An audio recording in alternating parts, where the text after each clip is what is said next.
legends in the building. Like, comment, and subscribe.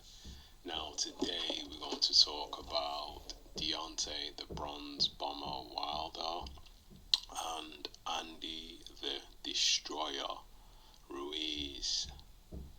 So, Deontay Wilder's camp have already sent a contract over to Andy Ruiz's camp, and basically the split, what they're offering is a 70-30 split. Now,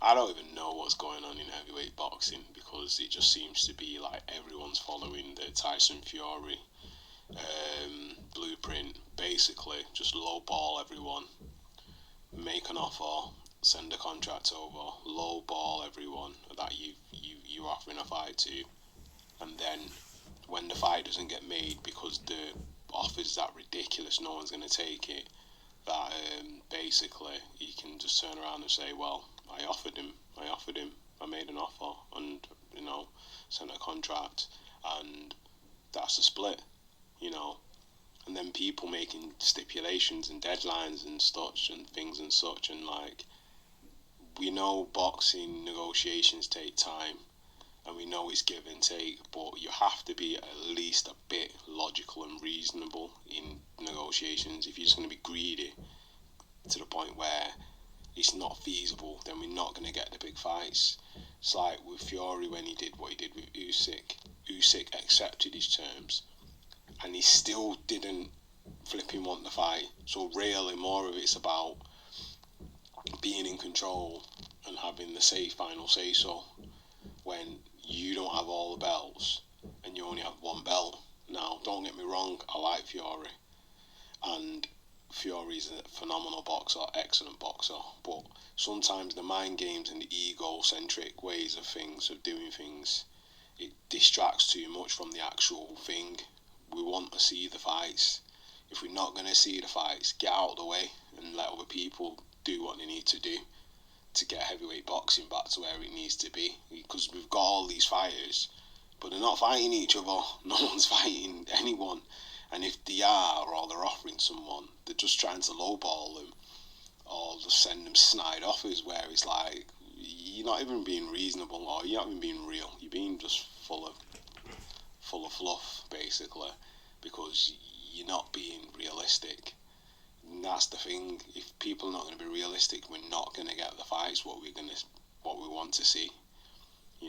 And people keep saying, yeah, we need to have like 3 fights this year and this, that, and the other, but the way the fighters are going on and the way the teams are moving and the way everything goes, you're only going to be lucky if fighters in the higher echelon of the bracket of the top, 4, they fight twice a year, if that. When boxers used to box like between 5 to 4 times a year, look at Tyson. I think when he first started, he had like something ridiculous, like 6 or 7 fights in his first year when he first turned professional.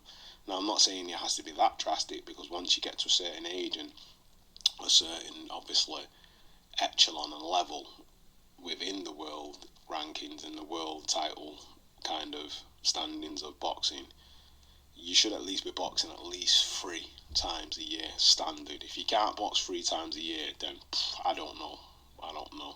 But coming back to what I was saying about Wilder, I don't think he wants to fight with Ruiz, because if he did, it wouldn't be so much like pulling out teeth, because why are you lowballing the guy? The guy's the next unified world champion. He's beat Joshua. You've not fought Joshua yet. You've not unified. Also, 70-30 is a bit ridiculous. He's also beat Ariola. Yeah, you beat Ariola, and he's also beat Ortiz, who you've beat. So, realistically, resume-wise, who's got the better resume? Yeah, you defended 10 times your title, so you've done something that obviously only Muhammad Ali and a few other people have done. I think Klitschko as well has defended it. I think 14 times. But point I'm trying to make is resume-wise, actual fighters on the resume that are of I don't know, world-class ranking or even within the top 10. I think Ruiz has defeated and fought better opposition than Wilder, to be fair, because he's beat Parker. Well, no, he's not beat Parker. He lost to Parker on split decision, but most people arguably say he won that fight. And like I said before, he beat Ortiz. He's beat Joshua. He's beat Ariola. He's got a pretty decent resume, Ruiz. So, you know, I think he's beaten more opposition, maybe just the one with Joshua, but we've yet to see the Joshua fight with Wilder. So, at the most, if you're going to offer a split, it should be 50-50, and if it can't be 50-50, then it should at least be 55-45, and that a push 60-40, but 70-30 is ridiculous because it's too much in Wilder's favour. And don't get me wrong, Wilder's only lost to Fury twice, but, you know, he's lost. So, and it weren't like there were points decision losses. He got knocked out. So, when it's a knockout defeat, it's worse. So you got beat by the same guy twice, but you got knocked out by him twice. So he's in, and whichever way you want to look at it. So, in my eyes, if you're gonna offer him a reasonable offer, then we're gonna probably have the fight.